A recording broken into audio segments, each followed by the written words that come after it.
All right, hi guys, thanks for watching. Today we're going to talk about tumbling. We're just going to go through the process so that you can get started. Well, let's talk about picking the kind of rock that you're going to use in a tumbler.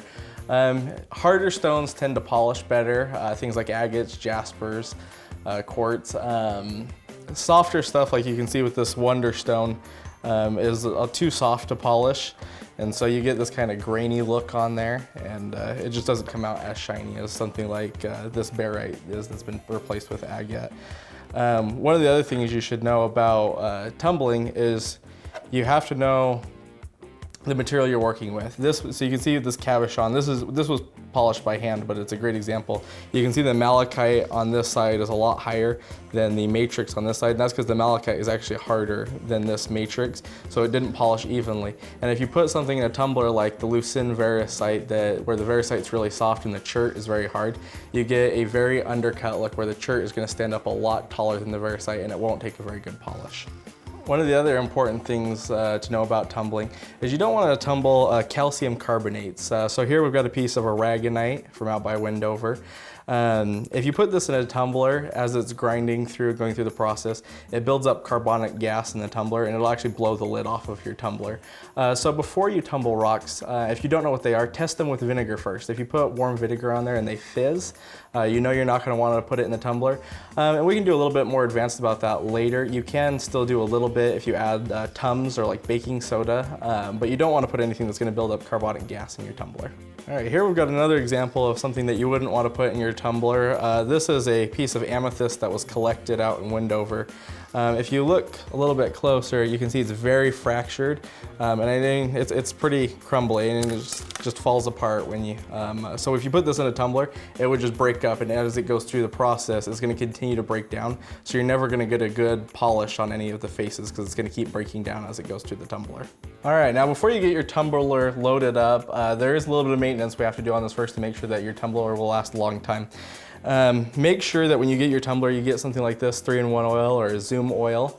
And when you get your tumbler, every week that you run it, and the first time you start it up, you're gonna wanna put just a little drop of oil on each bearing, right there. That's that one right there. And then on this tumbler, and most tumblers have this, there's two little holes right here at the motor. The motor needs to be oiled as well. So we're just gonna put just a drop of oil in the motor as well. Now that your tumbler is ready to go, let's talk a little bit about grit. So here, this one's 4670, this one's 6090, this one's 12220. This is pre-polish. This is 500 and up grit, and then this one's aluminum oxide. And here in the middle, we have ivory soap that's been grated like cheese. More about that in a minute. All right, so now that we've talked about getting your tumbler ready to go, let's talk about the different grits.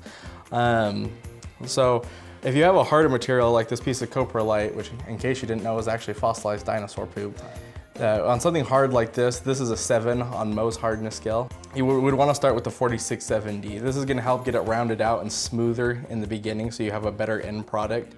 If you just started with the 6090, you're going to be a little bit rougher. If your stones aren't very jagged, you can start with the 6090, and that's typically your step 1 through 4 is your 6090, 12220, pre-polish and polish. So sometimes we'll add this extra step of 4670. This is your extra course. This is going to make your rocks smoother in the beginning so you get a better end result. You can see that this batch has already been through 4670. So it's ready to go into 6090. Well, let's talk about the water level. When you fill your tumbler up, you want it to be about 3/4 full. And you want the water just below the rocks, and you can see that here. By the time you start the process to the end of the process, you lose about 30% of your material. So between step 2 and 4, it varies rock by rock, but we're gonna add a filler in there to make sure that the rocks aren't bouncing off of each other. If you don't put a filler in there, once you get through the process, you'll wind up with very frosted edges, and you won't have a good polish on there. So what I like to use is just rubber bands. If you cut them so that they're just a straight piece of rubber, they're a little bit easier to use. Sometimes when you leave them round like this, they tend to make a ball in the tumbler. But you will want to make sure that you use a different batch of rubber bands for each step. So if you use rubber bands in step 2, make sure that you only use those rubber bands in step 2 because they will carry the grit with them. As you can see here, this one's labeled step 4, so this is for our polish only. So now that we've got our tumbler going, let's talk about cleaning your tumbler. With every step, you want to make sure that your barrel is extremely clean. If you have any of step 1 in there when you go to put step 2 in there, it's not going to take a good polish. And it gets more sensitive with each step. So if you're doing your polish step and you have a little bit of step 1 still in there, you're never going to get a good polish on your stones. So make sure that you scrub the barrels out really clean. Make sure you get the lid. And let me show you, on rocks like this one here, you can see it's got this big crack through right there. Grit will often get trapped in these cracks, so make sure that you scrub these out with a toothbrush or a textile gun like Rick showed in the cleaning class. And what I like to do to make sure that my barrel is clean is that after I've got it all washed out and I think it looks really good, take a white paper towel and wipe through all of the corners of your tumbler.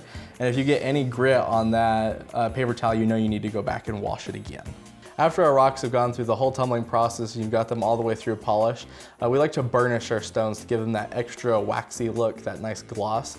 So after you've done and polish, for just about an hour, we're gonna put them back in the tumbler with some ivory soap. And so here you can see that I've taken a bar of ivory soap like this and used a cheese grater to get these nice shavings, and just throw a handful of those in there and run that for about an hour. And then I'll give your stones this nice waxy look.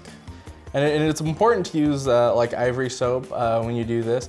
You want a non-detergent, non-sudsing soap when you do this. Thanks for watching, guys. Keep in mind all of our rock videos and our rock hunting trips are sponsored by our real estate, Gym Quality Real Estate, Collectible Real Estate, and Crystal Barista.